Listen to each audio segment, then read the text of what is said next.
नमस्कार।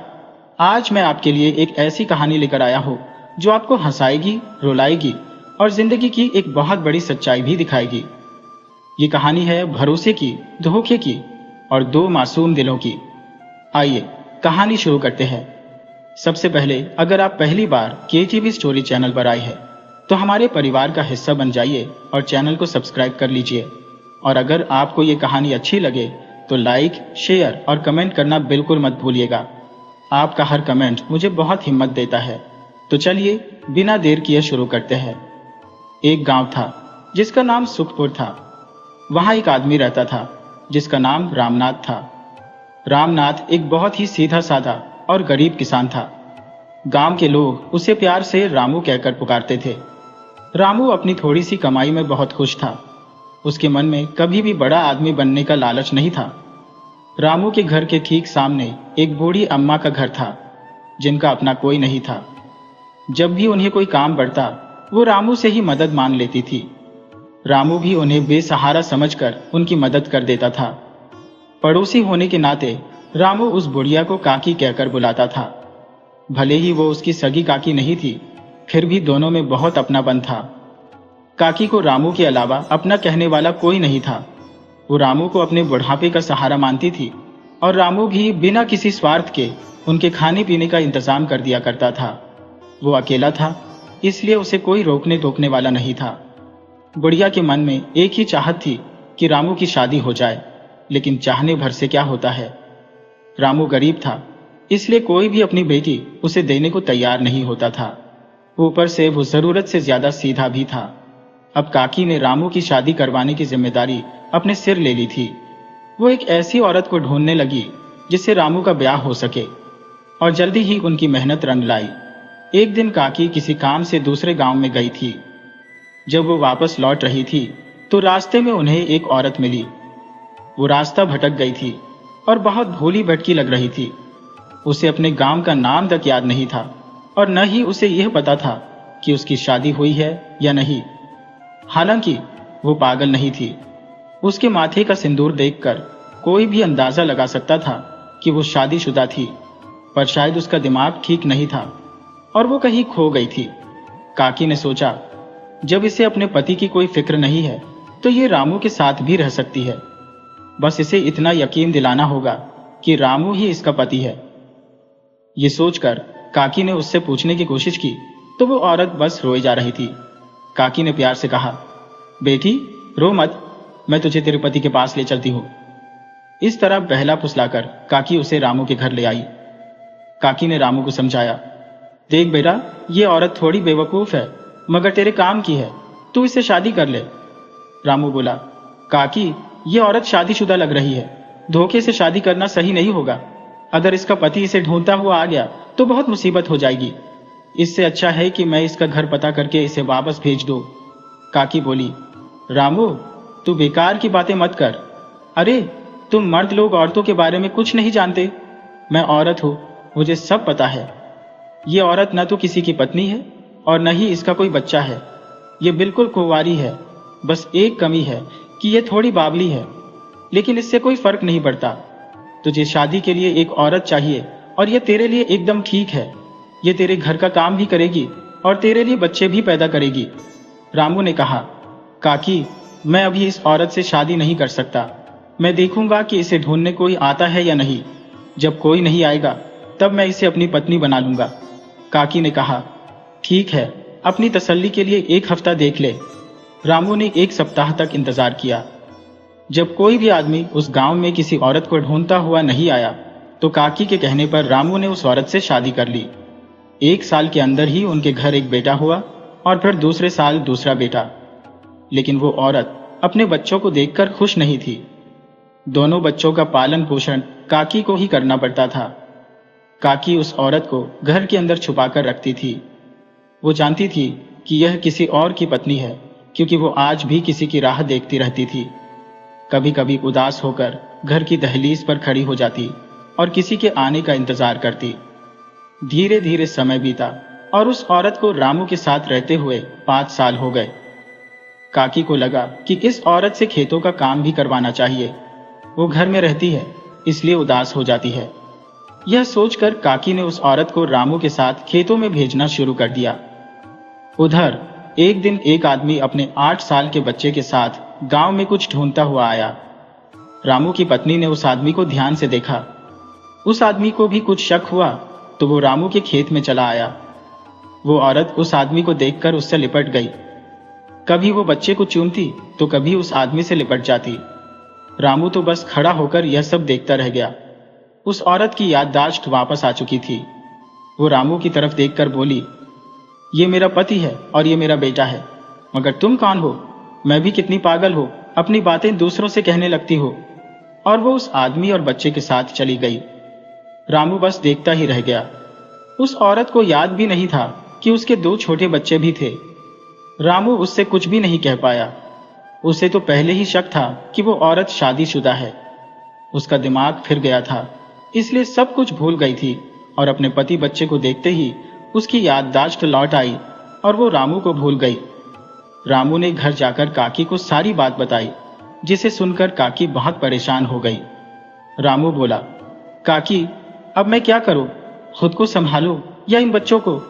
अपनी पत्नी को भूल पाना मेरे लिए आसान नहीं है। काकी बोली, तूने उसे जाने क्यों दिया? रामू बोला, उसने मुझे पहचानने से इनकार कर दिया तो मैं क्या करता? काकी ने कहा, अब तुम उसे भूल जाओ और इन बच्चों का पालन पोषण करो। ये बच्चे बड़े होकर तुम्हारा सहारा बनेंगे। रामू बोला, नहीं काकी, बिना पत्नी के आदमी की जिंदगी बेकार होती है। जब तक मैं अकेला था तब ठीक था, लेकिन अब मेरी हालत ऐसी हो गई है कि कुछ भी अच्छा नहीं लगता। रामू को अब कुछ भी ठीक नहीं लग रहा था। एक दिन वो घर से निकला और कहीं चला गया, वापस लौटकर नहीं आया। काकी ने उसे खोजने की बहुत कोशिश की, लेकिन वो नहीं मिला। अब दोनों बच्चों की जिम्मेदारी काकी के ऊपर आ गई थी। वो उस दिन के लिए पछता रही थी जब वो उस औरत को घर लेकर आई थी। वो सोचती, न वो उस औरत को घर लाती, न उन्हें यह दिन देखना पड़ता। रामू कितना आज्ञाकारी था। वो तो उसकी माँ की तरह सेवा करता था, लेकिन वो औरत उसे बावला बनाकर चली गई। रामू के पास जमीन और घर तो था, लेकिन उस पर काम करने वाला कोई नहीं था। काकी ने दोनों बच्चों को माता पिता की तरह पाला और धीरे धीरे वो बड़े होने लगे। अब वो 12 साल के हो चुके थे। काकी उन्हें अक्सर समझाती, बेटा अब तुम अपनी जिम्मेदारियां संभाल लो, मेरे बूढ़े शरीर का कोई भरोसा नहीं। समय बीतता गया और दोनों बच्चे बड़े हो गए। अब बुढ़िया को आराम मिल गया था।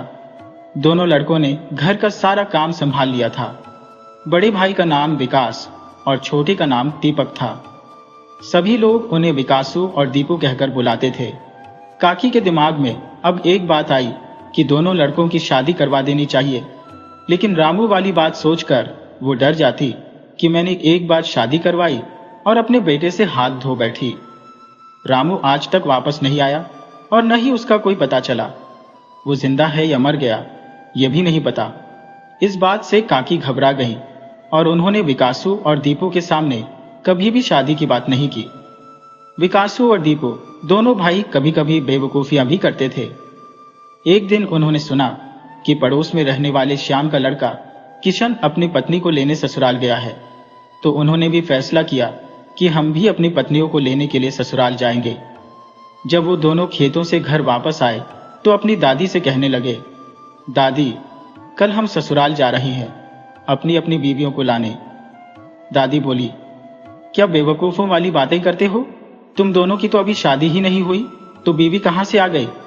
विकासू बोला, दादी हमें बेवकूफ मत समझो, हमने अपनी आंखों से देखा है। सुबह सुबह किशन अपने ससुराल गया है अपनी पत्नी को लाने के लिए। उसकी भी शादी कहाँ हुई है? आदमी जब पत्नी लाने ससुराल जाता है तभी तो उसकी शादी होती है।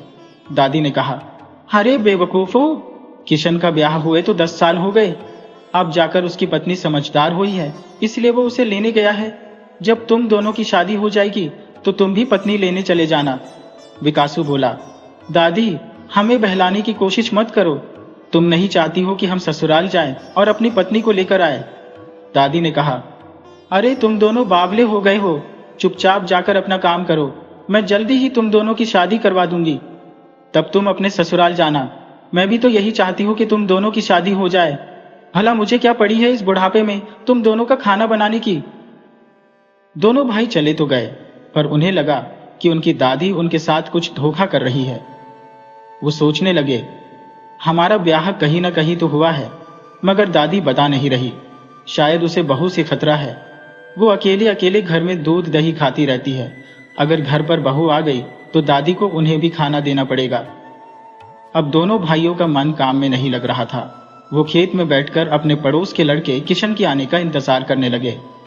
तभी गांव का एक आदमी आया, जिसका नाम माधोलाल था। वो चुगली करने में बहुत माहिर था।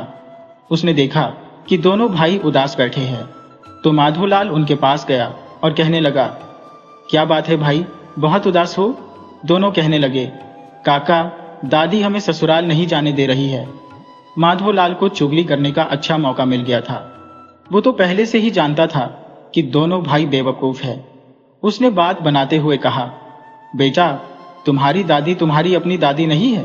अगर अपनी होती तो उसे अपने नातियों की चिंता होती, अपनी बहुओं की चिंता होती, मगर वो तो तुम दोनों को नौकर बनाकर काम लेती है। दोनों भाई माधोलाल की बातों में फंस गए। उन्होंने ठान लिया कि वो अपनी पत्नी का पता लगाकर ही रहेंगे, लेकिन पहले दादी से बात की जाए कि वो उनसे ससुराल के बारे में क्यों छुपा रही है। वो दोनों घर गए और दादी से बोले, दादी, हमें पता चल चुका है कि तुम हमारी अपनी दादी नहीं हो, तुम तो हमारी मेहनत पर राज करती हो। दादी बोली, किसने तुम्हारे कान भर दिए? उस बताने वाले ने यह नहीं बताया कि मैंने तुम्हें अपने बच्चों की तरह पाला है। विकासू बोला, तो तुमने हमारे ऊपर कोई एहसान नहीं किया।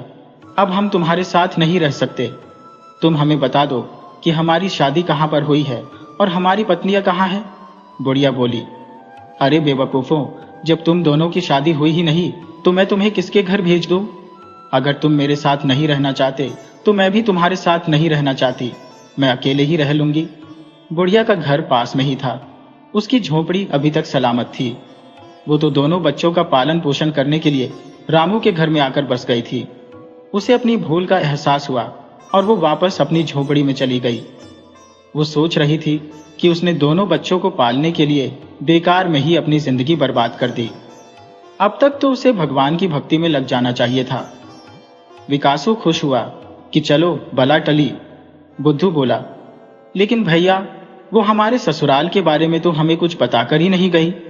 मुझे तो लगता है कि वो जरूर कोई राज हमसे छुपा रही है।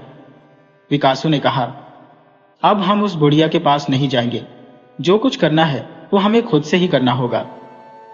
दोनों भाइयों के पास एक गाय थी। उन्होंने गाय को बेच दिया और सोचा कि अब हम किसी शहर में जाकर काम करेंगे और वहीं बस जाएंगे। अपना ब्याह हम वहीं कर लेंगे। दोनों भाई दूसरे शहर की तरफ निकल पड़े। उनके पास वो पैसे थे जो उन्हें गाय बेचकर मिले थे, इसलिए उन्हें रास्ते में खाने पीने की कोई परेशानी नहीं हुई। 2 दिन तक चलते रहे, पर उन्हें कोई शहर दिखाई नहीं दिया। उन्हें खुद भी नहीं पता था कि कहाँ जाना है। वो कभी आगे बढ़ते तो कभी पीछे चलने लगते। वो पहली बार घर से निकले थे, इसलिए किसी से पूछने में शर्माते थे। चलते चलते एक गांव में रात हो गई। उन्होंने रात में रुकने के लिए जगह ढूंढनी शुरू की। उन्होंने एक औरत से पूछा, क्या इस गांव में रुकने लायक कोई जगह है? तो औरत ने बताया, गांव में रुकने के लिए तो कोई जगह नहीं है। हाँ, गांव से बाहर एक मंदिर है जहां अक्सर मुसाफिर रुकते हैं, मगर वहां चौकन्ना होकर रहना होगा, वरना चोर लुटेरे भी वहां आते हैं और लोगों को ठग लेते हैं। आधी रात को वो मुसाफिरों का सामान लेकर भाग जाते हैं। तुम दोनों भोले भाले लगते हो, इसलिए मैंने तुम्हें बता दिया। अगर तुम्हारे पास कोई कीमती सामान हो तो एक आदमी सो जाए और दूसरा उसकी रखवाली करे। दोनों भाई बोले, अच्छा किया जो तुमने हमें बता दिया। अब हम वहां पर चौकन्ने रहेंगे। दोनों भाई गांव के बाहर बने उस मंदिर में पहुंचे। मंदिर का दरवाजा बंद था, पर बरामदा खुला था। 2 आदमी वहां पहले से सोए हुए थे। दोनों भाई वहां जाकर बैठ गए। विकासू बोला, भाई, तुम अभी जाकर सामान की रखवाली करो, मैं सो जाता हूं। दीपक बोला, भैया, तुम बहुत चालाक हो। मैं भी तो तुम्हारे साथ चलते चलते थक गया हूं। छोटा भाई होने के नाते पहले मैं आराम करूंगा और तुम जाकर बहरा दो, क्योंकि इस मंदिर में चोर बदमाश भी ठहरते हैं। उनकी बात सुनकर वहीं मौजूद एक आदमी कहने लगा, अरे भाई, वो औरत क्या तुम दोनों को भी मिली थी? उसने हम दोनों से भी यही कहा था कि मंदिर में चौकन्ने होकर सोना। वैसे भी चोर बदमाश आधी रात को ही आते हैं। विकासू बोला, अरे नहीं, हम सो नहीं सकते। हम में से एक सोएगा और दूसरा जागेगा।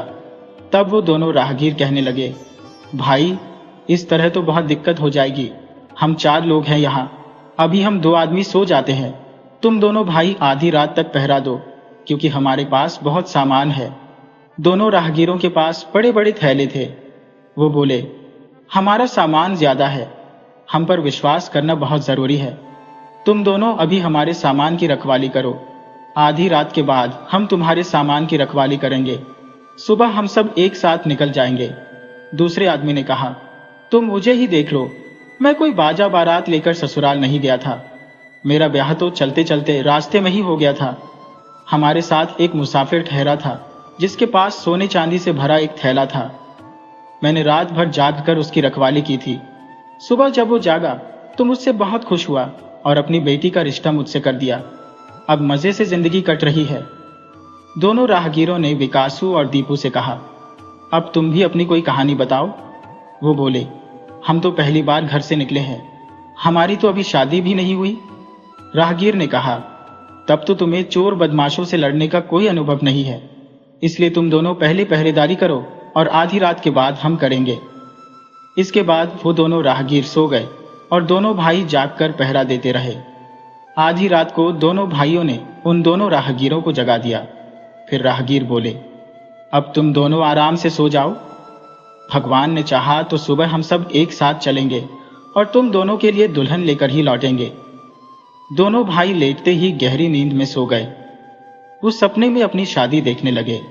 सुबह होने पर विकासू ने देखा कि उनका थैला वहां नहीं था, मगर उन दोनों राहगीरों के बड़े बड़े थैले वहां पड़े थे। उसने दीपक को जगाया, देखो वो दोनों कितने बेवकूफ थे, अपने बड़े बड़े थैले यहीं छोड़ गए और हमारा छोटा सा थैला लेकर चले गए। दोनों भाई उन राहगीरों की मूर्खता पर हंसने लगे। तभी वहां पुजारी आए और बोले, ज्यादा खुश मत हो, पहले उनके थैलों को खोलकर देखो कि उनमें कोई काम की चीज है भी या नहीं। विकासू ने जब थैले खोले तो उसका सिर घूम गया। उनके थैलों में तो बस कूड़ा कचरा भरा हुआ था, जबकि उनके खुद के थैले में पैसे और खाने पीने का सामान था। दोनों भाई बुरी तरह से लौट चुके थे। वो दोनों राहगीर बातें बनाकर उन्हें बेवकूफ बनाकर चले गए थे। पुजारी ने दोनों के लिए खाने का इंतजाम किया। अब दोनों भाई आगे चल दिए। जब उन्हें फिर से खाने की दिक्कत हुई तो दीपक ने कहा, भैया हमें किसी गांव में काम धंधा ढूंढना चाहिए। शाम को वो एक गांव में पहुंचे। उन्हें बहुत प्यास लगी थी और वो एक कुएं पर पहुंचे जहां 5 लड़कियां पानी भर रही थी। 2 लड़कियां आपस में बात करने में इतनी मशगूल थी कि उन्हें पता ही नहीं था कि कोई उनकी बातें सुन रहा है। एक ने कहा, बहन मेरे ब्याह को 5 साल हो गए हैं, अब तक मेरे पति मुझे लेने नहीं आए, पता नहीं वो जिंदा भी है या नहीं। दूसरी सहेली बोली, मेरी हालत भी बिल्कुल वैसी ही है, मेरे ब्याह को भी 8 साल हो गए हैं।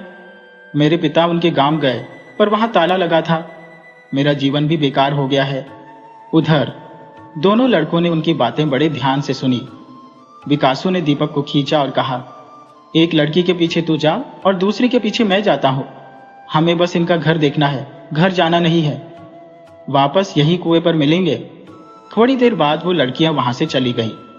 विकासू एक लड़की के पीछे उसका घर देखने चला गया और दीपक दूसरी के पीछे, और फिर दोनों भाइयों ने लड़कियों के घर देख लिए। दोनों लड़कियां बहुत गरीब घर की थी। वापस कुएं पर आकर दीपक ने पूछा, भैया इन लड़कियों के घर देखने से हमें क्या फायदा होगा? विकासू बोला, अभी तो कुछ फायदा नहीं होगा, मगर कभी न कभी तो होगा। चलो अब हम काम ढूंढने शहर में चलते हैं। अगले गांव में पहुंचते पहुंचते उन्हें रात हो चुकी थी। दोनों भाई एक किसान के घर ठहरे। जब किसान को पता चला कि दोनों काम की तलाश में है, तो उसने सोचा कि अभी खेती का समय है, इन्हें काम पर लगा लेता हूं। सुबह किसान ने कहा, शहर में काम अनुभवी लोगों को ही मिलता है, तुम दोनों 1 महीना यही काम करो, उसके बाद तुम्हारे पास पैसे होंगे तो चले जाना। दोनों मान गए, पर उन्होंने कहा कि हमें रोज मजदूरी मिलनी चाहिए। किसान बोला, अरे तुम दोनों बेवकूफ हो क्या? रोज पैसे लेकर क्या करोगे? मैं तुम्हें सुबह शाम का खाना तो दूंगा ही, अगर पैसे कहीं गिर गए या कोई चुरा ले गया तो क्या होगा? महीने के अंत में एक साथ पैसे ले लेना। विकासू बोला, नहीं, तब तो हम यह काम नहीं करेंगे। किसान की पत्नी ने देखा कि बात बिगड़ रही है तो वो बीच में बोल पड़ी, तुम दोनों को रोज पैसे मिलेंगे, लेकिन तुम उन पैसों को मेरे पास जमा करवा दिया करना। जब यहां से जाना हो तो ले जाना। दोनों भाई बोले, हाँ, ये बात ठीक रहेगी। हमें आप पर भरोसा है, मगर इस आदमी पर बिल्कुल नहीं है। किसान की पत्नी ने कहा, अब तुम जाकर अपने मालिक के साथ काम करो। शाम को ये तुम्हें पैसे दे देंगे और तुम वो पैसे मेरे पास जमा करवा देना। दोनों भाई किसान के साथ खेतों में काम करने चले गए। शाम को किसान ने दोनों को एक एक चांदी का सिक्का दिया और दोनों भाइयों ने अपने अपने सिक्के किसान की पत्नी को जमा करवा दिए। असलियत में किसान के पास बस 2 ही चांदी के सिक्के थे। वो रोज सुबह पत्नी से वो सिक्के वापस लेता और शाम को दोनों भाइयों को दे देता। दोनों भाई खुश थे कि उन्हें रोज मजदूरी मिल रही है। 1 महीना पूरा होने को था। आज आखिरी दिन था। अगली सुबह दोनों को किसान की पत्नी से अपने पैसे लेकर शहर की तरफ जाना था। रात को किसान अपनी पत्नी से बातें कर रहा था तो विकासू की नींद खुल गई। वो छुपकर उनकी बातें सुनने लगा। पत्नी बोली, कल सुबह ये दोनों अपना हिसाब मांगेंगे, जबकि आपको पता है कि हमारे पास कोई पैसे नहीं है। बस वो 2 ही चांदी के सिक्के थे जिनसे हम इन्हें बेवकूफ बना रहे थे। कल जब वो मुझसे पैसे मांगेंगे तो मैं उन्हें क्या कहूंगी? किसान बोला, अरे भाग्यवान, तुम भी बड़ी मूर्ख हो। मैंने एक उपाय सोच लिया है। कल तुम रात को चोर चोर कहकर चिल्लाना। उन्हें लगेगा कि हमारे घर में चोर घुस आया है और फिर हम कहेंगे कि चोर हमारा थैला पैसों के साथ लेकर भाग गए। उन लोगों के पैसे भी चोरी हो गए। हम क्या कर सकते हैं? उनकी बातें सुनकर विकासू ने अपने भाई को जगाया।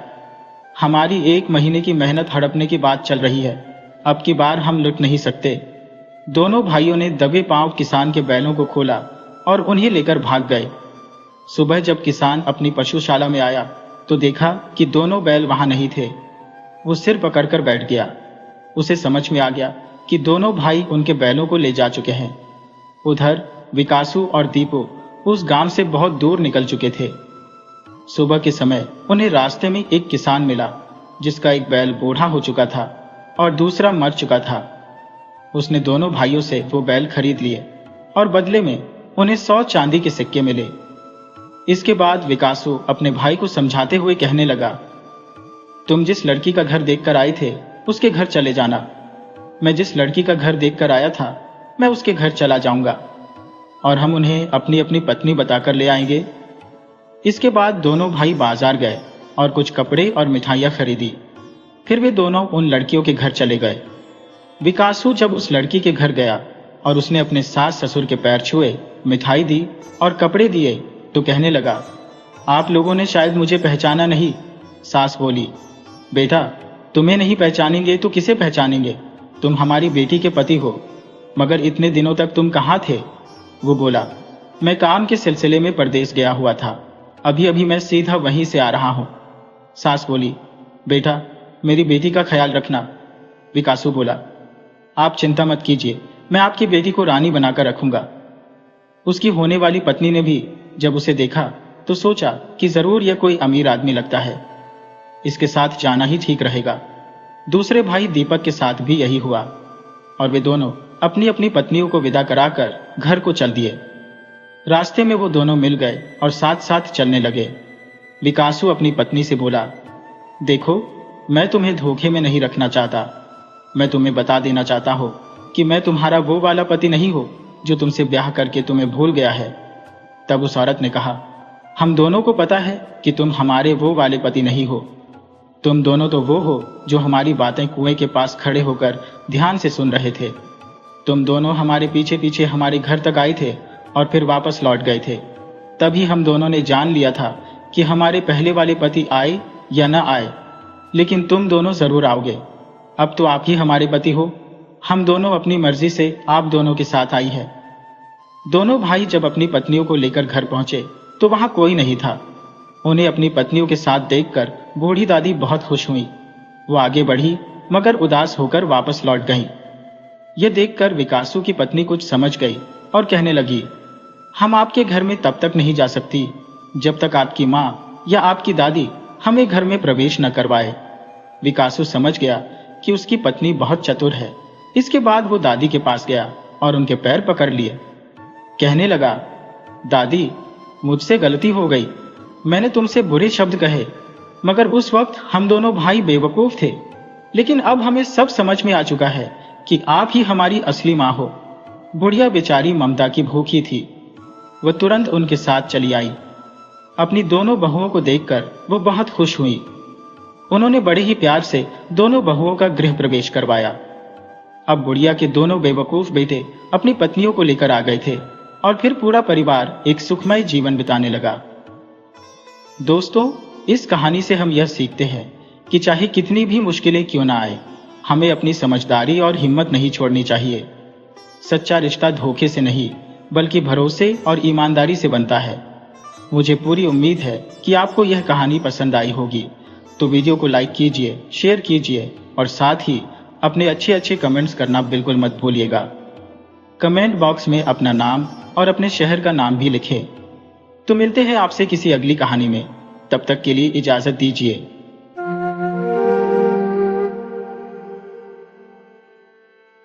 एक गांव में मोती नाम का एक नाई रहता था। वो अपने आप को पूरे गांव का सबसे तेज और होशियार आदमी समझता था। एक दिन मोती सरपंच के बाल काट रहा था और सरपंच को बड़े ध्यान से देखे जा रहा था। गांव के सरपंच ने कहा, क्या बात है मोती नाई, आज तेरा ध्यान बाल काटने पर कम और मुझे देखने पर ज्यादा है। तब मोती बोला, सरपंच जी, आपसे मैंने कितनी बार कहा है, मुझे सिर्फ मोती कहा कीजिए, मेरे नाम के आगे नाई मत लगाया करो। तब सरपंच ने कहा, क्यों, अपने नाम के आगे नाई लगाते हुए तुझे शर्म आती है क्या?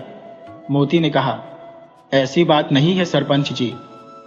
तब सरपंच जी ने कहा, अबे, ये क्यों नहीं कहता कि तुझे अपने नाम के आगे नाई लगाते हुए शर्म आती है? तू एक नाई है, तेरा बाप भी एक नाई था, यहाँ तक कि तेरे दादा को भी मैं जानता हूँ, वो भी एक नाई थे। तू एक खानदानी नाई है, इसलिए तेरी पहचान तेरे काम से ही होगी। अगर तुझमें कोई काबिलियत है तो छोड़ दे ये काम और कर कोई और काम, लेकिन अपने काम को लेकर कैसी शर्म? मोती अब बोला, अब आपको क्या बताऊं सरपंच जी, मुझे मेरे इसी पेशे से कितनी परेशानी का सामना करना पड़ता है, मैं आपको बता नहीं सकता। सरपंच जी ने कहा, मोती, कैसी परेशानी? तब मोती ने कहा, सरपंच जी, मेरी उम्र 38 वर्ष की हो चुकी है, लेकिन कोई भी लड़की मुझसे शादी करने को तैयार नहीं है। तब सरपंच जी ने कहा, मुझे पता है तुझे ना सुंदर लड़की चाहिए, जबकि तूने मोती कभी अपनी शक्ल आईने में देखी है? एक बार मेरे कहने पर अपनी शक्ल आईने में गौर से देखना। अब मोती ने कहा, शक्ल का मैं इतना भी बुरा नहीं हूं सरपंच जी। तब सरपंच ने कहा, अगर इतना बुरा नहीं है तो इतना अच्छा भी तो नहीं है मोती। तो अब सीधे सीधे बता, मुझे इतनी गौर से तू क्यों देख रहा था, क्या कहना चाहता है? तब मोती ने कहा, सरपंच जी, आपको कैसे पता कि मैं आपसे कुछ पूछना चाहता हूं? तब सरपंच ने कहा, अरे मोती, जब अपनी आंखें चढ़ा चढ़ाकर तू मेरे चेहरे को इतनी गौर से देखेगा तो मुझे तो यही लगेगा ना कि तू मुझसे कुछ पूछना चाह रहा है, लेकिन कुछ कह नहीं पा रहा। अब जल्दी बता कि क्या कहना चाहता है तू? सरपंच की बात सुनकर मोती हिम्मत करके सरपंच जी से बोला कि सरपंच जी, वो बात ये थी कि। सरपंच जी बोले, अब बताना, ये हकलाता रहेगा। तब मोती बोला, सरपंच जी, मैं कैसे बोलूं? सरपंच जी ने कहा, अरे अपने मुंह से बोल। मोती बोला, हाँ हाँ, मुंह से ही बोलूंगा। फिर मोती बोला, सरपंच जी, आपकी बेटी रानी की भी तो अभी तक शादी नहीं हुई है ना? वो भी तो कम से कम 36 बरस के आसपास की है। आप अपनी बेटी की शादी मुझसे करा दीजिए। मोती की बात सुनकर सरपंच गुस्से में आग बबूला होकर खड़ा हो गया और उसने एक जोरदार थप्पड़ मोती के गाल पर जड़ दिया और बोला, नाई, तू जानता भी है कि तू क्या बोल रहा है? तेरे बाप मेरे पिताजी का खास नाई था। सिर्फ तेरे बाप का लिहाज करके तुझे सिर्फ एक थप्पड़ मारा है मैंने। अगर तेरी जगह कोई और ये बोलने की हिम्मत भी करता ना, तो मैं उसकी मार मार कर हड्डी पसली एक कर देता। तेरी हिम्मत कैसे हुई ये सब सोचने की? मोती बोला, सरपंच जी, मैंने ऐसा कौन सी गलत बात कह दी? मैंने तो सिर्फ आपकी बेटी से शादी करने के लिए बोला था। सरपंच ने कहा, अरे ओ बेवकूफ नाई, तू एक नाई है तू, समझ ले अच्छी तरह। तेरा और मेरी बेटी का रिश्ता नहीं हो सकता। मेरी बेटी के बारे में सोचने से पहले एक बार अपना पेशा तो देख लेता। और चल, एक बार को मैं तेरा पेशा भी भूल जाऊं, पर क्या तुमने कभी आईने में अपनी शक्ल देखी है? किसी पुराने पेड़ का घटिया सड़ा हुआ खजूर दिखता है तो? इतना कहकर सरपंच जी गुस्से में बाहर चले गए। सरपंच जी की बात सुनकर मोती, जो बहुत परेशान था, उन्हें सरपंच जी की बात बिल्कुल भी पसंद नहीं आई थी। मोती बोला, थू है तुझ पर। अरे, अगर मैं नाई हूं तो इसमें मेरी क्या गलती है? क्या मेरे कोई अरमान नहीं है? क्या मेरे कोई सपने नहीं है? ये गांव का सरपंच अपने आप को समझता क्या है? नहीं रहना मुझे अब इस गांव में और नहीं करना मुझे अब ये नाई का धंधा। अब तो मैं सरपंच की बेटी से शादी करूंगा और अब इस गांव में तभी कुछ बनकर ही लौटूंगा और इसकी बेटी से शादी करके दिखाऊंगा। अगले दिन मोती ने अपनी नाई की दुकान बंद कर दी और नए धंधे की तलाश में वह दूसरे गांव की तरफ चल दिया। अब मोती जंगल के रास्ते में ही था, तभी उसके कानों में एक साधु की आवाज टकराई। साधु ने कहा, आगे मत जाना बेटा, आगे एक शेर बैठा हुआ है। मोती ने कहा, साधु बाबा, तुम्हारा दिमाग तो ठीक है, शेर घने जंगलों में होते हैं। साधु ने कहा कि मैं कोई मामूली साधु नहीं हूं बेटा, यकीन नहीं आता तो कुछ देर मेरे पास बैठ जा। अब मोती उस साधु के पास बैठ गया। कुछ ही देर में एक शेर दहाड़ता हुआ आकर उन दोनों को घूरने लगा। मोती बोला, महाराज, ये शेर तो हम दोनों को खा जाएगा, आपने तो मुझे मरवा ही दिया। साधु ने कहा, तू चिंता मत कर बेटा, जब तक मैं तेरे साथ हूं शेर तेरा कुछ नहीं करेगा, ये कुछ देर में वापस चला जाएगा। शेर कुछ देर बाद जंगल की तरफ चला गया। मोती बोला, महात्मा जी, आप तो वाकई बहुत ही पहुंचे हुए हैं। साधु भी रहस्यमयी अंदाज में मुस्कुराकर बोला, मैं जानता हूं बेटा कि तू एक नाई है और नाई का धंधा छोड़कर तू दूसरे धंधे की तलाश में दूसरे गांव जा रहा है ताकि कुछ बनकर अपने गांव वापस आए। तब मोती ने कहा, आप तो अंतर्यामी हैं महात्मा जी, महाराज मेरी मदद कीजिए। साधु ने कहा, क्या चाहते हो बच्चा? तब मोती नाई बोला कि महाराज महात्मा जी, मैं बड़ा आदमी बनना चाहता हूं। मैं चाहता हूं कि मेरा विवाह सरपंच की बेटी से हो जाए, लेकिन मेरे काम को देखते हुए सरपंच जी अपनी बेटी का विवाह मुझसे नहीं करना चाहते। इसीलिए मैंने अपना गांव छोड़ दिया, क्योंकि वे सब मुझे वहां पर नाई नाई कहकर पुकारते हैं। इसी वजह से मैं 38 वर्ष की उम्र में भी कुंवारा हूं।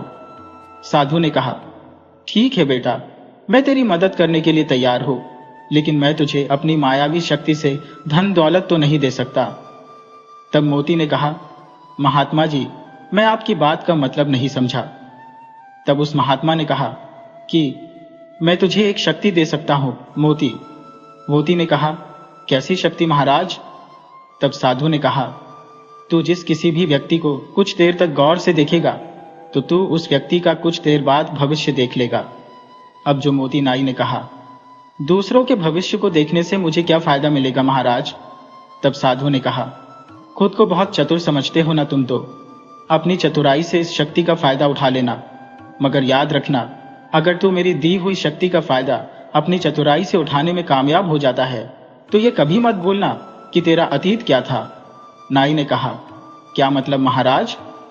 तब वह साधु महात्मा बोले, मतलब यही कि तू एक नाई था, और हां, मेरी दी हुई शक्ति का प्रयोग तू सिर्फ अपने जीवन में 2 बार कर सकता है। इतना कहकर साधु मुस्कुराता हुआ वहां से चला गया। अब मोती दूसरे गांव में चला गया।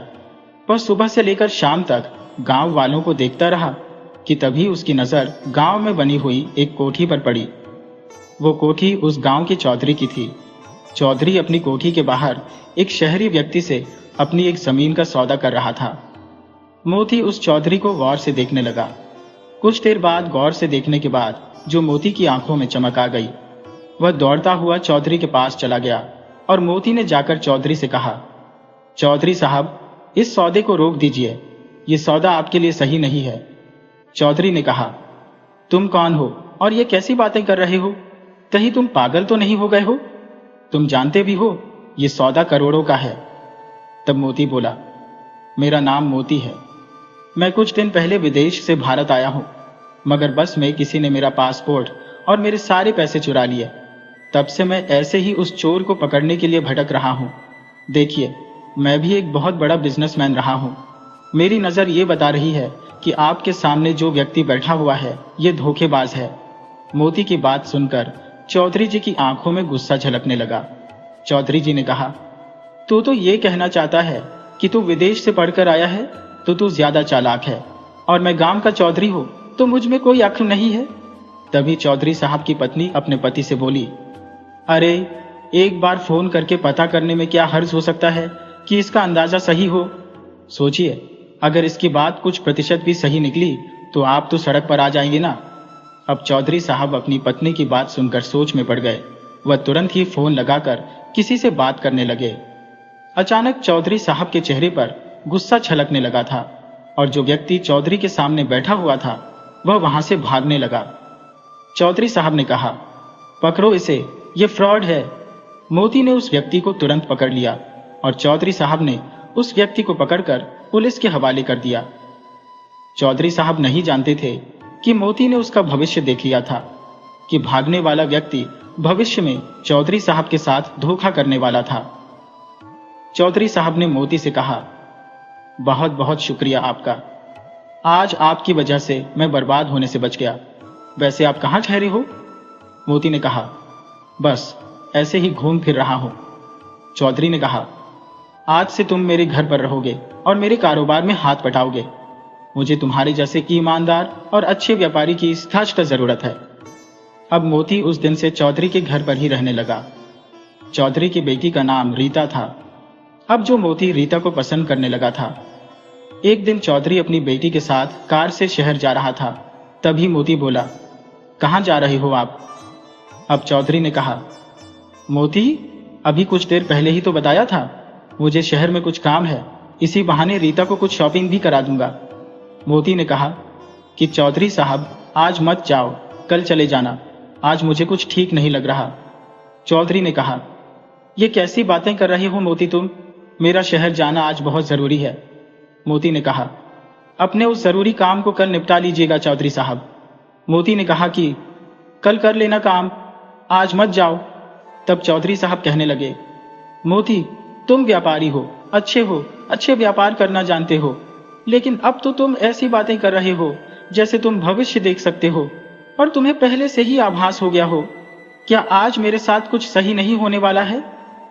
चौधरी की बात सुनकर मोती बुरी तरह से घबरा गया। सच तो यही था कि मोती ने चौधरी का भविष्य देख लिया था। वह जानता था कुछ देर बाद चौधरी की कार का एक्सीडेंट हो जाएगा। चौधरी की पत्नी चौधरी से बोली, आप इसकी बात मान क्यों नहीं लेते? अपने जरूरी काम को कल कर लेना। चौधरी बोला, नहीं चौधराइन, आज मेरा जाना बहुत जरूरी है। चौधराइन ने कहा, ठीक है, अगर आपको मोती की बात नहीं माननी है तो आपकी मर्जी, लेकिन मैं रीता को आज आपके साथ नहीं जाने दूंगी। अब चौधरी बोला अपनी पत्नी से, तो ठीक है भाग्यवान, जैसी तुम्हारी मर्जी। और चौधरी वहां से चला गया। मगर कुछ ही देर बाद चौधरी की एक रोड एक्सीडेंट में मौत हो गई। रीता और उसकी मां इस दुनिया में अब अकेली पड़ गई थी। इतने बड़े कारोबार को संभालने वाला अब कोई नहीं था। कुछ दिनों के बाद चौधराइन और मोती से बोली, मोती, मेरे पति के जाने के बाद अब इतने बड़े कारोबार को कौन संभालेगा? मैंने और मेरे पति ने सोचा था कि सारा का सारा कारोबार रीता के पति के हवाले कर देंगे और हम दोनों तीर्थ यात्रा पर चले जाएंगे, लेकिन वह ये दिन देख नहीं सके। मैं चाहती हूँ मेरी बेटी का विवाह तुमसे हो जाए। क्या मोती, तुम मेरी बेटी से विवाह करोगे? चौधराइन की बात सुनकर मोती के मन में लड्डू फूटने लगे। मोती यही तो चाहता था। उसने तुरंत हामी भर दी और दूसरे दिन रीता और मोती का विवाह धूमधाम से संपन्न हो गया। अब मोती रातों रात करोड़पति बन चुका था, लेकिन गांव वालों से मिले मान सम्मान की वजह से वह खुद को राजा समझने लगा था। एक दिन रात के समय मोती अपनी पत्नी से बोला, देखो रीता, तुम मेरी पत्नी हो तो ये तुम्हारे लिए बहुत बड़ी खुशनसीबी की बात है। तुम्हें मेरी सेवा करनी चाहिए। रीता ने कहा, मैं तो आपकी सेवा ही करती हूँ। देखो, मैंने एक बार, मोती कहने लगा, तुम्हारे पापा को बर्बाद होने से बचाया था। अगर मैं ऐसा नहीं करता तो वह उसी दिन सड़क पर आ जाते। रीता बोली, अच्छा। तो अब वह कहने लगा, मोती, मेरे पैरों में बहुत ज्यादा दर्द है, तुम मेरे पैरों को दबा दो। मोती की बात सुनकर उसकी पत्नी रीता उसके पैर दबाने लगी। मोती लगातार कई घंटों तक अपनी पत्नी से पैर दबाता रहा। उसकी पत्नी थकान से जैसे ही उसकी आंख झपकी, मोती तुरंत बोला, रीता, जब तक मैं ना कहूं तब तक तुम्हें रुकना नहीं है। इसके बाद तुम्हें मेरा सर भी दबाना है। उस दिन के बाद मोती अपनी पत्नी से रोज रात भर पैर दबवाता। रीता परेशान होकर अपनी माँ से बोली, माँ, इन्होंने तो मेरा जीना हराम कर रखा है। रोज रात भर ये मुझसे कभी पैर कभी सर दबवाते हैं, मैं सो भी नहीं पाती हो। चौधराइन बोली, बेटी, तू चिंता मत कर। मैंने सुना है कि यहाँ एक बहुत ही पहुंचे हुए साधु महाराज आए हैं जो सबकी मुसीबतें पल भर में दूर कर रहे हैं। कल मैं तुझे चुपके से उन्हीं साधु महात्मा के पास लेकर चलूंगी। अगले दिन रीता अपनी माँ के साथ उन्हीं साधु महात्मा के पास पहुंच गई। साधु ने कहा, क्या हुआ बेटी? रीता ने कहा, महात्मा जी, मेरे पति मुझसे प्यार नहीं करते, मुझसे गुलामों की तरह व्यवहार करते हैं। साधु महात्मा ने कहा, तुम्हारा पति क्या करता है? रीता ने सारी बात साधु महात्मा को बता दी। रीता की बात सुनकर साधु महात्मा रहस्यमयी अंदाज में मुस्कुराते हुए जो रीता से बोले कि जाओ बेटी, कल किसी बहाने से अपने पति को मेरे पास भेज देना। रीता बोली, क्या वह सुधर जाएंगे महात्मा जी? साधु ने कहा, हाँ, मैं अपनी तंत्र मंत्र की शक्ति से उसे बिल्कुल सही कर दूंगा। कल के बाद वह तुम्हारी किसी भी बात से इनकार नहीं कर पाएगा। रीता और उसकी मां खुश हो गईं। अगले दिन रीता अपने पति से बोली, सुनिए जी, सुना है गांव में बहुत पहुंचे हुए महाराज आए हैं, आप उनसे मिलकर क्यों नहीं आते? मोती बोला, हाँ हाँ, मैंने भी सुना है कि गांव में कोई पहुंचा हुआ साधु महाराज आया है। अरे, गांव वाले तो पागल हो गए हैं और मैं पागल नहीं हूं।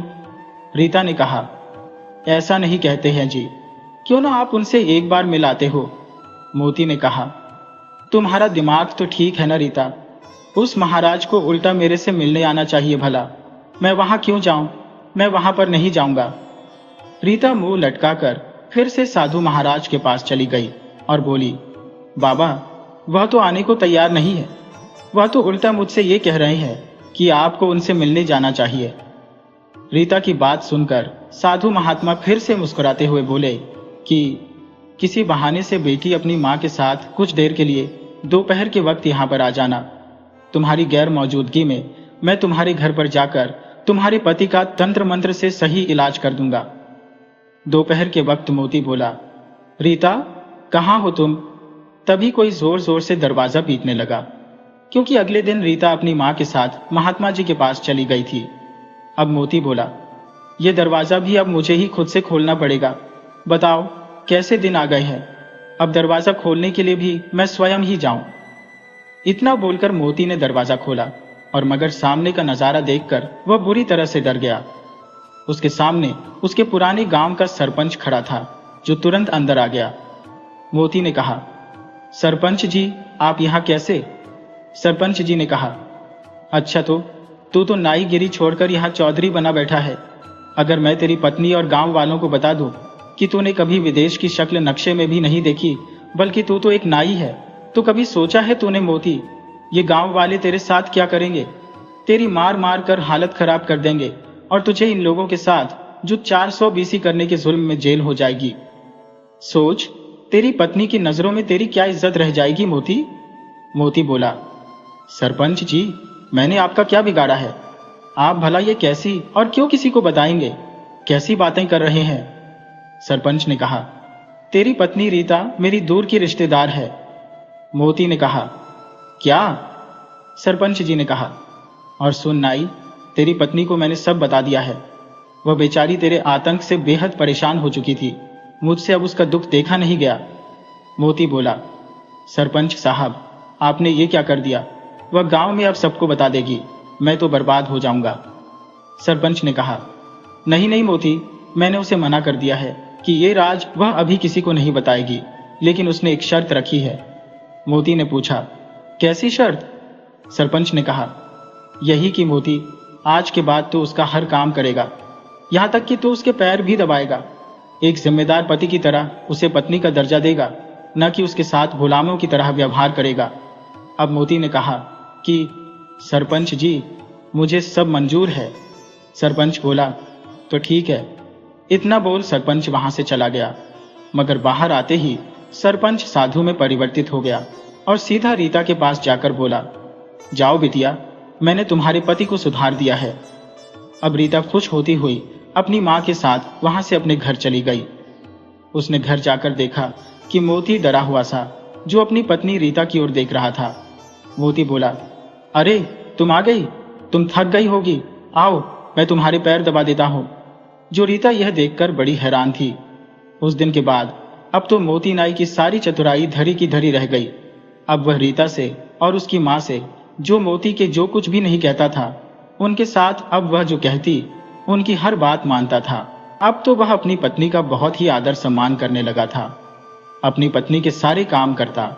इस तरह से मोती अपनी पत्नी और सास के साथ अपनी हंसी खुशी जिंदगी बिताने लगा।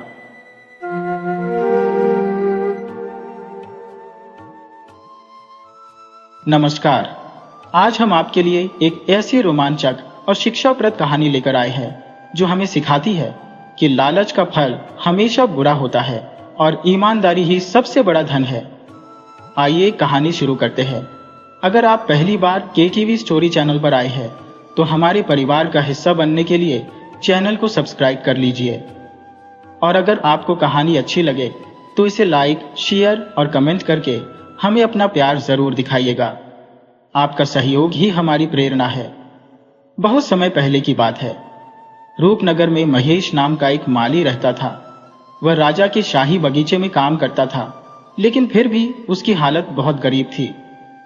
एक दिन की बात है, जब वह सुबह सवेरे राजा के बगीचे की तरफ जा रहा था तो अचानक एक चिड़िया उसके पैरों तले कुचले जाने से बाल बाल बच गई।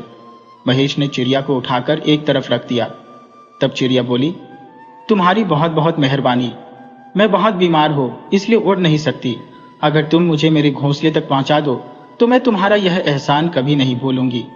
और फिर महेश ने चिड़िया को उठाकर उसके घोंसले में रख दिया। महेश ने पूछा, चिड़िया रानी, जब तुम बीमार हो तो फिर भोजन करने के लिए कैसे जाओगी, क्योंकि तुम उड़ तो सकती नहीं? चिड़िया ने कहा, हाँ, जब तक मैं ठीक नहीं हो जाती मुझे भूखा ही रहना पड़ेगा। अगर तुम मेरे खाने के लिए कुछ फूलों का इंतजाम कर दो तो बहुत ही अच्छा होगा, क्योंकि मैं सिर्फ फूल खाती हूँ। महेश बोला, तुम बिल्कुल भी चिंता मत करो चिड़िया रानी, मैं राजा के बगीचे में काम करता हूँ, वहां पर सैकड़ों तरह के फूल लगे हुए हैं। अच्छा, अब मैं चलता हूँ, वापस आते समय तुम्हारे लिए मैं ढेर सारे फूल लेता आऊंगा। इसके बाद महेश राजा के महल की तरफ चल दिया। वहां पहुंचकर उसने सारा दिन बगीचे में काम किया और फिर घर वापस लौटते समय उसने कुछ फूल तोड़कर अपनी जेब में रख लिए। तभी बगीचे का प्रमुख माली, जिसका नाम चंद्रपाल था, उसने महेश को देख लिया और बोला, अरे महेश, यह फूल तुम चोरी करके कहां पर ले जा रहे हो? जानते हो शाही फूलों की चोरी करने के लिए क्या सजा मिलती है? महेश बोला, मुझे माफ कर दीजिए, मैं आपसे आज्ञा लेना भूल गया था। दरअसल ये फूल। तभी चंद्रपाल गुस्से में बोला, अपनी बकवास बंद करो, मैं इसी वक्त तुम्हें सैनिकों के हवाले कर देता हूं। नहीं नहीं, मुझे माफ कर दीजिए, आप जो चाहे मुझे सजा दीजिए, लेकिन सैनिकों के हवाले मत कीजिए। चंद्रपाल बोला, ठीक है, मैं तुम्हारी इस चोरी को छुपा सकता हूं, लेकिन मेरी एक शर्त है, तुम्हें मुझे इन फूलों की कीमत एक चांदी का सिक्का देना होगा। प्रमुख माली चंद्रपाल की यह बात सुनकर महेश ने तुरंत एक चांदी का सिक्का निकाला और उसे दे दिया। चंद्रपाल बोला, एक बात हमेशा याद रखना कि इस बात का जिक्र तुम किसी के सामने नहीं करोगे, और जब जब तुम फूल लोगे मुझे मेरी दक्षिणा देते रहोगे, ठीक है ना? महेश बोला, ठीक है हुजूर। और इसके बाद महेश फूल लेकर सीधा चिड़िया के पास पहुंच गया और बोला, यह लो चिड़िया रानी, तुम्हारा आहार। उस दिन से महेश रोज बाग से फूल तोड़ता, उसकी कीमत प्रमुख माली को चुकाता और फिर वह फूल चिड़िया रानी तक पहुंचा देता। एक दिन चिड़िया ने कहा, तुम मेरे लिए इतना कष्ट क्यों करते हो महेश? महेश बोला, ऐसी बात नहीं है चिड़िया रानी, तुम्हारी सहायता करके मुझे खुशी मिलती है, तुम जल्दी से अच्छी हो जाओ। अच्छा, अब मैं चलता हूं। इसी तरह से कुछ दिन बीत गए। एक दिन शाम के समय महेश फूल लेकर चिड़िया रानी के पास पहुंचा। महेश को उदास देखकर चिड़िया बोली, क्या बात है महेश, आज तुम उदास लग रहे हो? महेश बोला, चिड़िया रानी, मुझे बहुत दुख है कि कल शायद मैं तुम्हारे खाने के लिए फूल लेकर ना आ सकूं। अरे महेश, मेरे लिए फूल लेकर आने की अब कोई आवश्यकता नहीं है। अब मैं बिल्कुल ठीक हो चुकी हूँ और कल तक तो मैं अपने आप खाने का इंतजाम कर लिया करूंगी। लेकिन तुम किस वजह से उदास हो? चिड़िया रानी, मैं इन फूलों की कीमत बाग के प्रमुख माली को देकर आता था, लेकिन अब मेरे पास एक फूटी कौड़ी भी नहीं बची। ये कहकर महेश ने चिड़िया रानी को सारी बात बता दी। सब कुछ जानने के बाद चिड़िया की आंखें डबडबा आई। वह बोली, महेश, मैं नहीं जानती थी कि मेरे लिए तुम्हें इतनी कुर्बानी देनी पड़ती है, वरना मैं यह हरगिज नहीं होने देती। महेश बोला, तुम दुखी मत हो चिड़िया रानी। मैं इसलिए उदास नहीं था कि मेरे पास अब पैसे नहीं बचे, बल्कि मुझे तो इस बात की चिंता थी कि कल मैं फूल कहां से लेकर आऊंगा। लेकिन अब तुम बिल्कुल ठीक हो चुकी हो, अब मेरी सारी चिंता दूर हो गई। अच्छा, अब मैं चलता हूं। चिड़िया ने कहा, ठीक है तुम जाओ, लेकिन रोज मुझसे मिलने के लिए आते रहना, भूलना मत। उस दिन से महेश चिड़िया के लिए फूल तो नहीं लाता था, लेकिन वापस लौटते समय रोज उससे मिलकर जाता था। एक दिन जब वह घर वापस लौट रहा था तो उसे चिड़िया से मिलने का ध्यान ही नहीं रहा। महेश को वहां से जाते देखकर चिड़िया ने उसे आवाज लगाई, महेश, मैं तुम्हारा कब से इंतजार कर रही थी और तुम मुझसे बिना मिले ही जा रहे हो। अरे चिड़िया रानी, आज तो मुझे ध्यान ही नहीं रहा, बोलो कैसे हालचाल है तुम्हारे? चिड़िया ने कहा, महेश, तुमने बीमारी के समय जो मुझ पर उपकार किया है, मैं उसकी कीमत तो नहीं चुका सकती, लेकिन आज मैं तुम्हें एक ऐसा बीज दूंगी जो शायद तुम्हारे सारे दुख दर्द और गरीबी को दूर कर देगा। यह कहकर चिड़िया ने अपने घोंसले में से एक बीज उठाया और महेश की हथेली पर रख दिया। कहने लगी, सुनो, ये कोई साधारण पौधे का बीज नहीं है, बल्कि एक ऐसा बीज है जिससे ऐसा पेड़ बनेगा जिसका फूल सूंघने वाला हमेशा स्वस्थ और जवान बना रहेगा। इस बीज से जो पेड़ होगा उसके फूल बहुत ही कीमती होंगे और तुम उन फूलों को बेचकर बहुत सा धन कमा सकते हो।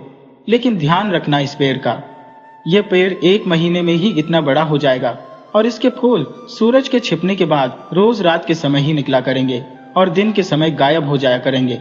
इसीलिए तुम उन फूलों को रात के समय ही तोड़ना। वह बीज पाकर और चिड़िया रानी की बात सुनकर महेश बहुत ही खुश हुआ और बोला, तुमने तो मेरी किस्मत ही पलट दी। लेकिन एक बात तो बताओ चिड़िया रानी, इतना अनमोल बीज आखिर तुम्हें कहां से मिला? चिड़िया बोली, यह एक रहस्य की बात है जो मैं तुम्हें आज नहीं बता सकती, लेकिन समय आने पर यह रहस्य मैं तुम्हें अवश्य बताऊंगी। अब फिलहाल तुम इस बीज को रख लो और अपने जीवन को खुशहाल बना लो।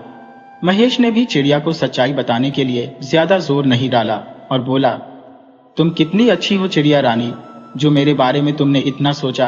अब मैं चलता हूँ, तुम्हारे इस उपहार के लिए बहुत बहुत धन्यवाद। चिड़िया बोली, वह सब तो ठीक है, लेकिन एक बात का ध्यान रखना, इस बीज की यह खासियत तुम किसी को मत बताना, वरना तुम्हारे लिए मुसीबत पैदा हो जाएगी। इसीलिए यह भेद तुम्हें सिर्फ अपने तक ही रखना है। इसके बाद महेश अपने घर की ओर चल दिया। वह सोच रहा था कि आखिर मैं इस बीज को कहां पर गाड़ूं?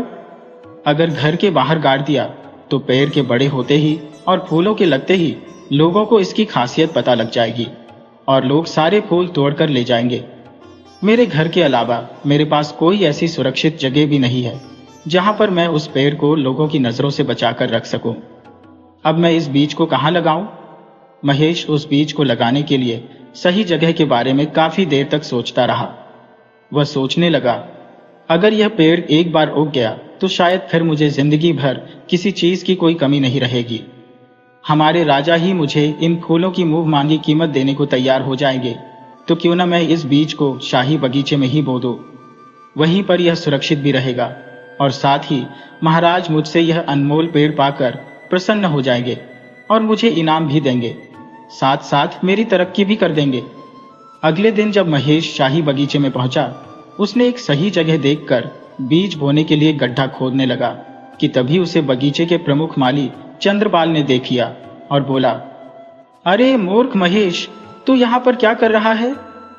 महेश बोला, हुजूर, मैं यहाँ पर एक बहुत ही खास तरह के फूलों के लिए पेड़ का बीज बो रहा हूँ।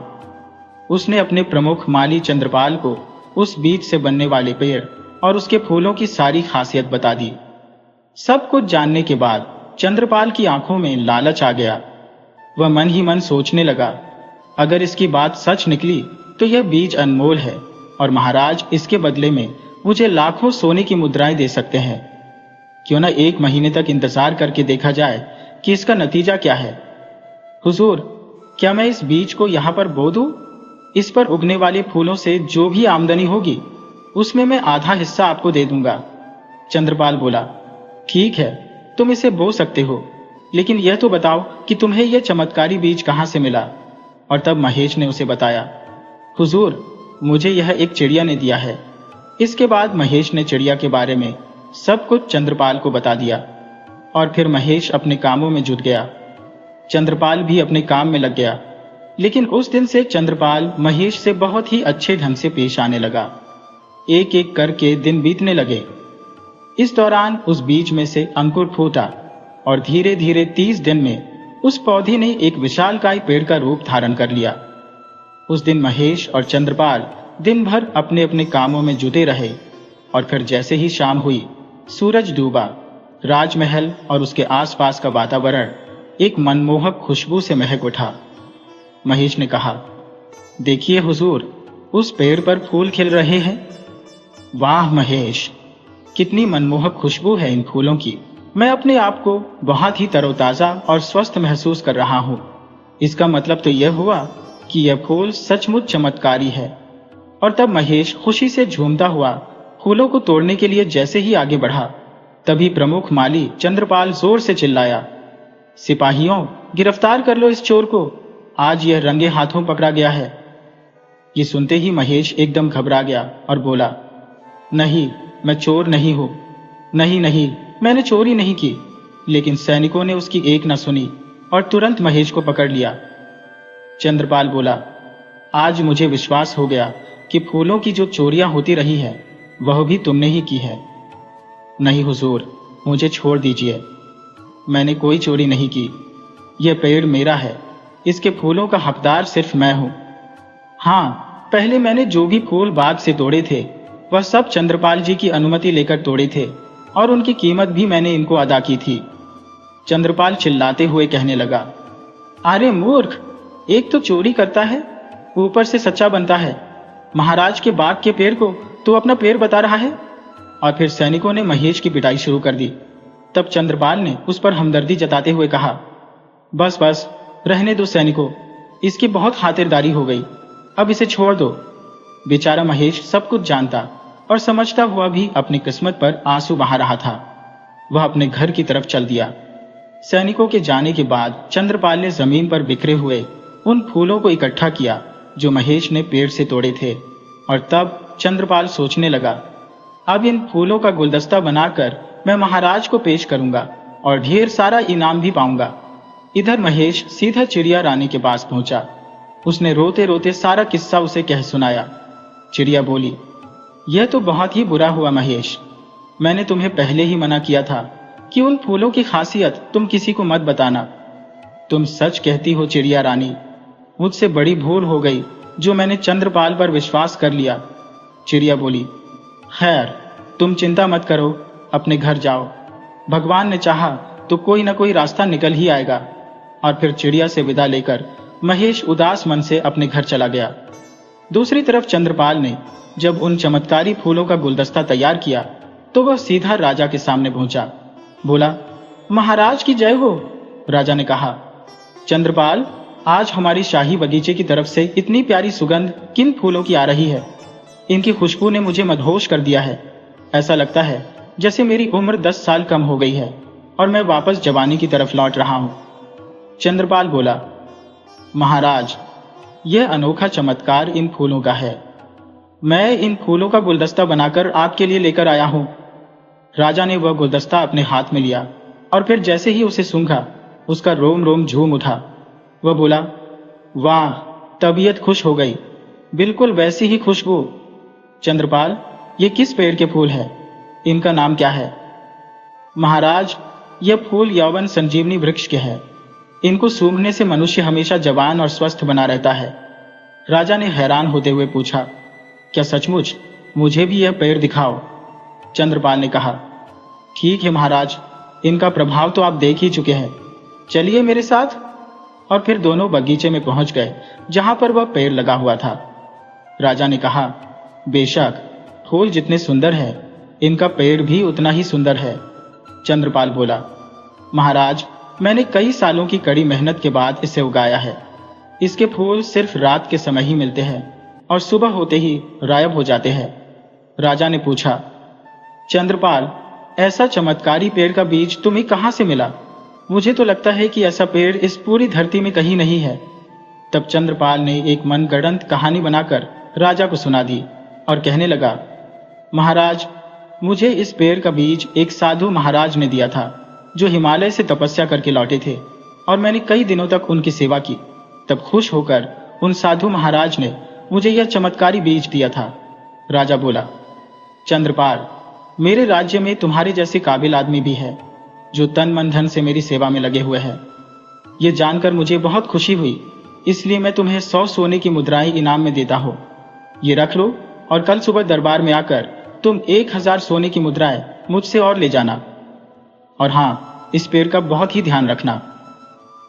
अब तो चंद्रपाल रोज उन फूलों का गुलदस्ता बनाकर राजा को देने लगा। राजा फूलों को सूंघता और बहुत ही खुश होता। वह सोचने लगा, इन फूलों से तो दिन प्रतिदिन मेरी कायाकल्प होती जा रही है। मैं बूढ़े से जवान होता जा रहा हूं। उधर बेचारा महेश एक सेठ के यहां पर मेहनत मजदूरी करके अपना जीवन चला रहा था, जबकि चंद्रपाल दोनों हाथों से धन बटोर रहा था। आप विधि का विधान देखिए। राजा की पत्नी का स्वर्गवास हुए तो कई वर्ष बीत चुके थे, लेकिन उसकी इकलौती जवान बेटी राजकुमारी अनीता, जो कि पिछले 6 महीनों से अपने नाना के यहां पर गई हुई थी, एक दिन अचानक वापस लौट आई। उसे देखकर महाराज बहुत ही खुश हुए और कहने लगे, बेटी, तुम्हें देखकर मैं बहुत ही खुश हुआ हूं। कहो, तुम्हारे नाना के घर में सब लोग कैसे हैं? राजकुमारी अपने पिता को घूर कर देखने लगी। राजा ने पूछा, क्या हुआ बिटिया, तुम मुझे ऐसे घूर कर क्यों देख रही हो?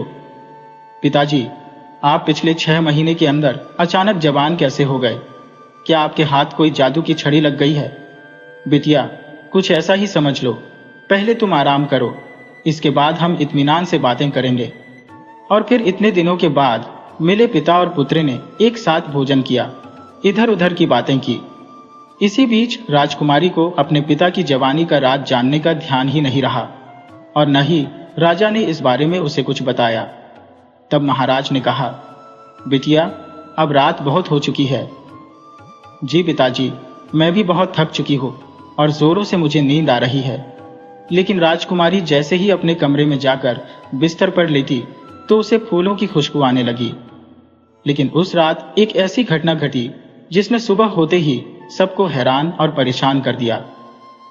जब सुबह हुई तो पूरे महल में हंगामा मच चुका था।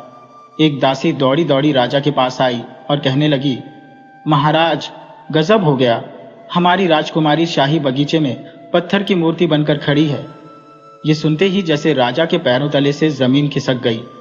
क्या कहा? राजकुमारी पत्थर की मूर्ति बन गई? और फिर सभी लोग बगीचे में जा पहुंचे। उस चमत्कारी पेड़ के पास राजकुमारी पत्थर की मूर्ति बनकर खड़ी थी। ऐसा लग रहा था मानो उसने फूलों को तोड़ने की कोशिश की हो और वह पत्थर की बन गई। कुछ लोगों का कहना था, महाराज, लगता है कि राजकुमारी रात के समय इस चमत्कारी पेड़ के फूल तोड़ने के लिए आई होगी और इसी वजह से वह पत्थर की बन गई। राजा के अलावा महल के सभी नौकर चाकर और प्रमुख माली चंद्रपाल भी वहीं पर मौजूद था और सभी राजकुमारी की यह हालत देखकर आंसू बहा रहे थे। राजा भी अपनी बेटी को पत्थर की मूर्ति बना देखकर कुछ देर तक आंसू बहाता रहा और विलाप करता रहा, लेकिन फिर अचानक वो क्रोधित हो उठा और बोला, चंद्रपाल, इस पेड़ को तुमने ही लगाया था। अब तुम ही बता सकते हो कि राजकुमारी फूल तोड़ते हुए पत्थर की कैसे बन गई। जल्दी जवाब दो, वरना मैं तुम्हारी गर्दन धड़ से अलग कर दूंगा। चंद्रपाल थर थर कांपने लगा और बोला, महाराज, मुझे कुछ नहीं मालूम, मेरी जान बख्श दीजिए। राजा ने गरजते हुए कहा, तुमने ही यह पेड़ लगाया था, इसलिए तुम ही इसके जादू को जानते हो। अब जल्दी से बताओ कि मेरी बेटी पत्थर की कैसे बन गई। अब चंद्रपाल बुरी तरह से फंस चुका था, इसलिए उसने सच्चाई बताने में ही अपनी भलाई समझी और कहने लगा, महाराज, मैंने दौलत के लालच में आकर आपसे झूठ कहा था कि इस चमत्कारी पेड़ को मैंने उगाया है। असल में इस पेड़ को उगाने वाला माली महेश था, जिसे मैं यहाँ से भगा चुका हूँ। राजा दांत पीसते हुए बोला, ये तुम क्या बक रहे हो? जी महाराज, मैं बिल्कुल सच कहता हूँ। इस पेड़ को महेश ने 2 महीने पहले उगाया था, लेकिन इसके फूलों की खासियत जानकर मेरी नीयत खराब हो गई थी और मैंने उसे यहाँ से भगा दिया। और फिर चंद्रपाल ने सारी सच्चाई राजा को बता दी। सच्चाई जानकर राजा का चेहरा क्रोध से तमतमा उठा। वह बोला, धोखेबाज, तूने न सिर्फ महेश को धोखा दिया है, बल्कि मुझसे झूठ बोलकर भी तूने ढेर सारा धन हड़प लिया है। तेरे साथ साथ मैं उस महेश को भी कठोर सजा दूंगा। चंद्रपाल माफी मांगने लगा। मुझे क्षमा कर दीजिए महाराज। लेकिन महाराज ने उसके ऊपर बिल्कुल भी दया नहीं दिखाई और सैनिकों को आदेश दिया, इसे पकड़कर सारे जीवन के लिए काल कोठरी में डाल दिया जाए और उस माली महेश को जल्दी से पकड़कर मेरे सामने हाजिर किया जाए। राजा का आदेश मिलते ही सैनिक महेश के घर जा पहुंचे। संयोग की बात है कि महेश उस समय घर पर ही था।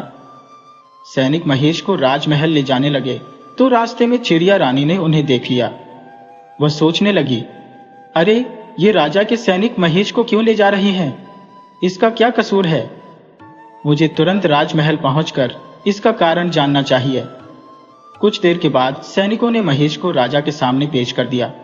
राजा ने कहा, माली महेश, तुमने हमारे शाही बगीचे में एक ऐसा जादुई पेड़ लगाया है जिसे छूते ही मेरी बेटी पत्थर की मूर्ति बन गई।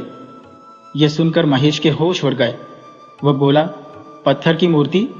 हाँ, अब तुम ये बताओ कि मेरी बेटी फिर से जीवित कैसे हो सकती है? महेश बोला, महाराज, मैंने वह पेड़ लगाया अवश्य था, लेकिन राजकुमारी पत्थर की मूर्ति कैसे बन गई ये मैं नहीं जानता। राजा बोला, मक्कार, मुझे लगता है तू कोई जादूगर या कोई तांत्रिक है। मैं तेरे टुकड़े टुकड़े कर दूंगा। तभी वहां पर चिड़िया रानी आ गई और बोली, ठहरो राजन, इस तरह से जल्दबाजी से काम मत लो। एक चिड़िया को मनुष्य की भाषा में बोलते हुए देखकर राजा कुछ आश्चर्यचकित हुआ और बोला, इस दुष्ट आदमी को मौत के घाट उतारने से तुम मुझे क्यों रोक रही हो? क्या तुम जानती नहीं कि इसके कारण मेरी बेटी पत्थर की बन गई? महाराज, मैं सब कुछ जानती हूँ और मैं यह भी जानती हूँ कि इस समय आपके दिल पर क्या बीत रही है, लेकिन इसमें महेश का कोई दोष नहीं है। ये सब संयोग से हुआ है, इसलिए आप इसे छोड़ दीजिए। राजा गुस्से में आकर बोला, लेकिन तुम कौन हो और तुम इसकी पैरवी क्यों कर रही हो? महाराज, मैंने ही उस पेड़ का अनमोल बीज महेश को लाकर दिया था। दरअसल बात यह है कि मैं इस भेद को किसी को बताना नहीं चाहती थी, लेकिन क्योंकि अब महेश पर मुसीबत आ पड़ी है तो अब मैं आपको सच्चाई बताती हूँ।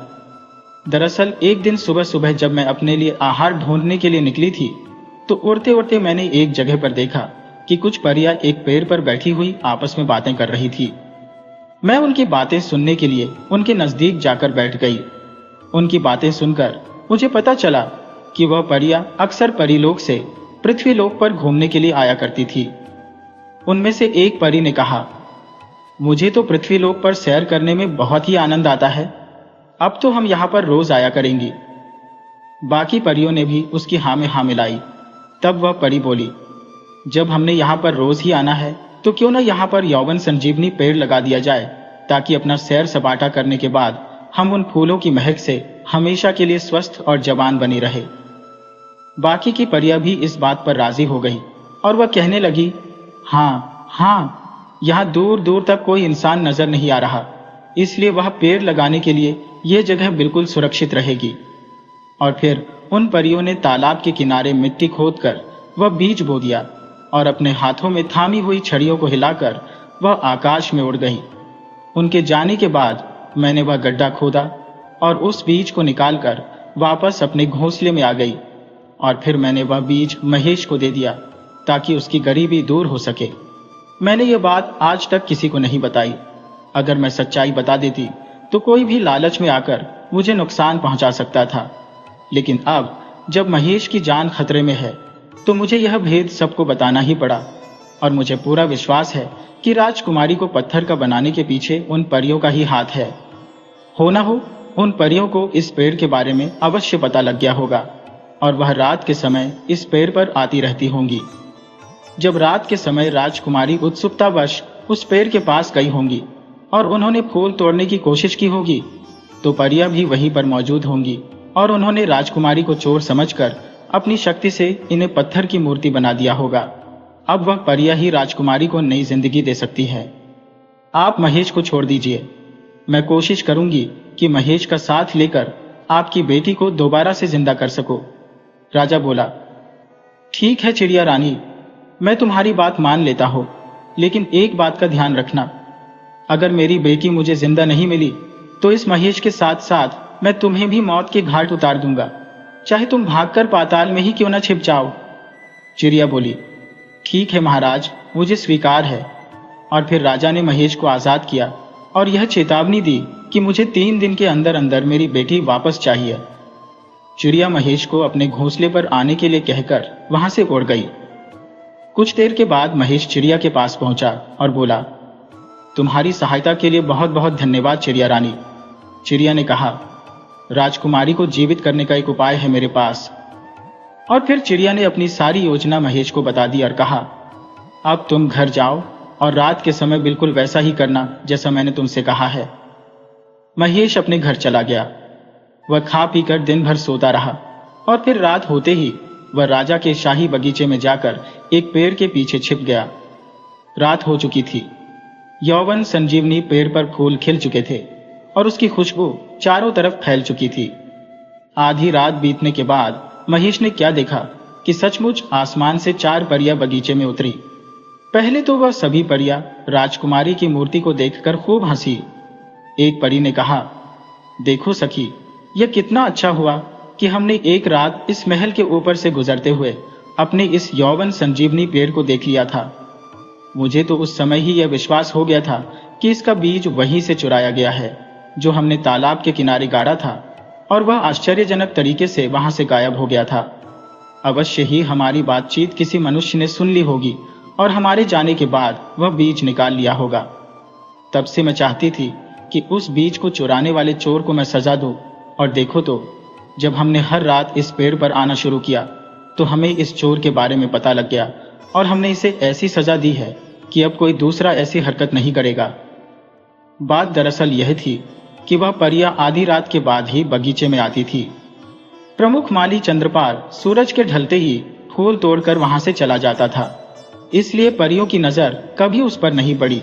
और बेचारी राजकुमारी क्योंकि आधी रात के समय वहां पर आई थी तो परियों ने उसे देख लिया और समझा कि वही चोर है। इसके बाद क्या हुआ कि सभी परियों ने अपनी जादू की छड़ियां पेड़ के नीचे रखी और पेड़ पर चढ़ गई। पेड़ पर बैठकर वह फूलों के साथ खेलने लगी, जबकि महेश चुपचाप पेड़ के नीचे पहुंचा और उसने परियों की छड़ियां उठाकर अपने कब्जे में कर ली। तभी एक परी की नजर उस पर पड़ी। वह कहने लगी, अरे देखो, वो आदमी हमारी जादुई छड़ियां अपने कब्जे में लेकर चला गया। सभी परियां दौड़ी दौड़ी महेश के पास पहुंची और कहने लगी, अरे तुम कौन हो? लाओ, हमारी छड़ियां हमें वापस दे दो। महेश ने कहा, मैं यह छड़ियां इस शर्त पर आपको वापस कर सकता हूं कि आप राजकुमारी को वापस जिंदा कर दो। परियां बोली, नहीं, यह चोरनी है। इसने हमारा यौवन संजीवनी पेड़ का बीज चुराया है। हम इसे बिल्कुल जिंदा नहीं करेंगे। महेश ने कहा, आपको गलत फहमी हो गई है। प्यारी परियों, चोर राजकुमारी नहीं बल्कि मैं हूं। और फिर महेश ने परियों को अपनी सारी दुख भरी कहानी सुना दी। महेश की ऐसी दर्द भरी कहानी सुनकर सभी परियों का दिल पसीज गया। उन्हें महेश से हमदर्दी हो गई। वे कहने लगी, ठीक है महेश, तुम्हें जो कष्ट मिला उसके बदले में हम राजकुमारी को फिर से जिंदा कर देंगे, लेकिन इसके साथ ही हम ये पेड़ अपने साथ ले जाएगी। महेश ने कहा, नहीं नहीं, अगर ऐसा हो गया तो फिर मुझ गरीब की जीविका कैसे चलेगी? परी बोली, उसकी तुम चिंता मत करो। हम तुम्हें इतना धन देकर जाएगी कि तुम राजा के बराबर अपना जीवन बिता सकोगे और तुम्हें सारा जीवन कुछ करने की आवश्यकता नहीं रहेगी। ठीक है परियों, अगर ऐसी बात है तो मुझे कोई ऐतराज नहीं है। यह पेड़ तुम अपने साथ ले जा सकती हो। इसके बाद महेश ने परियों को उनकी छड़ियां वापस कर दी। उनमें से एक परी ने अपनी छड़ी से राजकुमारी की मूर्ति को छुआ। राजकुमारी तुरंत जीवित हो गई और कहने लगी, यह मुझे क्या हो गया था और आप सब कौन है? परियां बोली, हम सब परियां हैं और तुम्हें महेश का एहसान मानना चाहिए। कि इसकी वजह से तुम्हें नया जीवन मिला है। जब राजकुमारी को सारी बात मालूम हुई तो उसके दिल में महेश के लिए प्यार उमड़ पड़ा। परियों ने कहा, अच्छा महेश, अब हम चलती हैं। जाने से पहले परियों ने सोने की अशर्फियों से भरे हुए 5 मटके महेश को सौंप दिए और यौवन संजीवनी पेड़ को भी अपने साथ ले गईं। कुछ ही देर के बाद जब सुबह हो गई, महेश ने राजकुमारी से कहा, राजकुमारी जी, मैं आपको आपके पिता के पास पहुंचा आता हूं। वह आपको सही सलामत देखकर बहुत खुश हो जाएंगे। जब महेश राजकुमारी को लेकर राजा के पास पहुंचा तो राजा अपनी बेटी को देखकर बहुत ही खुश हुए और कहने लगे, तुम फिर से जिंदा कैसे हो गई बेटी? तब राजकुमारी ने कहा, पिताजी, मैं महेश की मेहरबानी से जीवित हुई हूं। यह कहकर राजकुमारी ने सारी बात अपने पिता को बता दी और फिर खुश होकर राजा ने अपनी बेटी का विवाह महेश से करवा दिया और अब महेश बड़े ही आराम से अपना जीवन बिताने लगा। लेकिन महेश ने चिड़िया रानी से मिलना कभी नहीं छोड़ा। वह हमेशा उसकी खबर लेता ही रहता था। दोस्तों, यह कहानी हमें बताती है कि लालच इंसान को न सिर्फ झूठा और बेईमान बना देता है, बल्कि उसे धोखेबाज भी बना देता है। लालच की वजह से ही इंसान के जीवन में मुसीबतों का पहाड़ टूट पड़ता है। इसीलिए हमें अपने जीवन में कभी भी लालच नहीं करना चाहिए। मुझे पूरी उम्मीद है कि आपको यह कहानी पसंद आई होगी। तो वीडियो को लाइक कीजिए, शेयर कीजिए और KTV स्टोरी चैनल को सब्सक्राइब करना बिल्कुल मत भूलिएगा। तो मिलते हैं आपसे किसी अगली कहानी में।